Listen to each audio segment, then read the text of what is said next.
China ने अपने television से एक एंकर को सस्पेंड कर दिया क्योंकि उसने बोला एनबीए।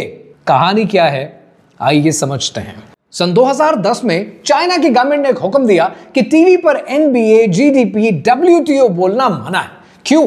क्योंकि उसके मुतबादिल चाइनीज जबान में लफ्ज ऑलरेडी मौजूद है। और जब चाइना के टेलीविजन सीसीटीवी के दो फेमस एंकर्स ने एनबीए बोल दिया तो वो क्लिप चाइना में वायरल हो गया, लोग हंसे, लेकिन चाइना ने उनको सस्पेंड करके अपनी जबान बचा ली।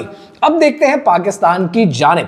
पाकिस्तान में उर्दू हमारी नेशनल लैंग्वेज है, लेकिन 2017 के सेंसस के मुताबिक सिर्फ 7% लोगों की मादरी जबान है। 2023 में बढ़कर 9% हो गई, सिर्फ 9%। ये नेशनल लैंग्वेज है या ये एक माइनॉरिटी की जबान है?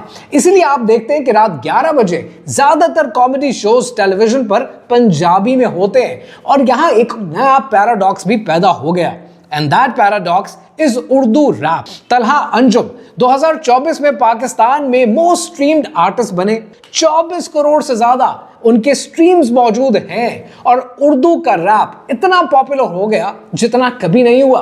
लेकिन जो जनरेशन तलहा अंजुम के गाने सुनती है, उर्दू के गाने सुनती है, वो उर्दू पढ़ नहीं सकती है, नस्तालीक जानती ही नहीं है। Post colonial scholar Homi Bhabha ने इस फिनोमिनन को एक नाम दिया है और उन्होंने इसको नाम दिया है कॉलोनियल मिमिक्री का। इसका मतलब यह है कि जब एक कौम अपने कॉन्करर्स की, अपने आकाओं की नकल करती है लेकिन वो उन जैसी नहीं बन पाती, तो वो ना अपने जैसी रहती है ना उन जैसी बन पाती है।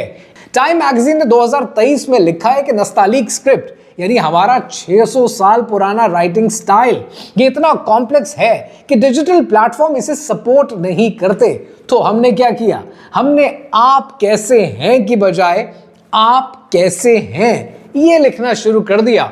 2009 में गिलानी फाउंडेशन की रिसर्च आई कि पाकिस्तान में एसएमएस के लिए सबसे ज्यादा यूज होने वाली जबान रोमन उर्दू है। और इस रील की कैप्शन भी आप रोमन उर्दू में पढ़ते हैं क्योंकि यही वो बात है जो लोगों को समझ में आती है। गालिब, इकबाल, फैज, मीर तकी मीर ये सिर्फ शायर नहीं थे, ये हमारा फलसफा थे। और जब हम नस्तालीक को छोड़ बैठे, उसको पढ़ नहीं सकते, तो हम अपने फलसफे तक भी पहुंच नहीं पाते। और ये ऐसा ही है कि जैसे दरवाजा तो है लेकिन उस दरवाजे की चाबी कहीं खो गई है। उर्दू रैप राइज कर रहा है, लेकिन अफसोस ये है कि उर्दू खत्म होती जा रही है, अपनी कब्र में उतरती जा रही है। और सबसे खतरनाक बात यह है कि इस कब्र पर मौजूद कतबा भी शायद रोमन में लिखा जाएगा।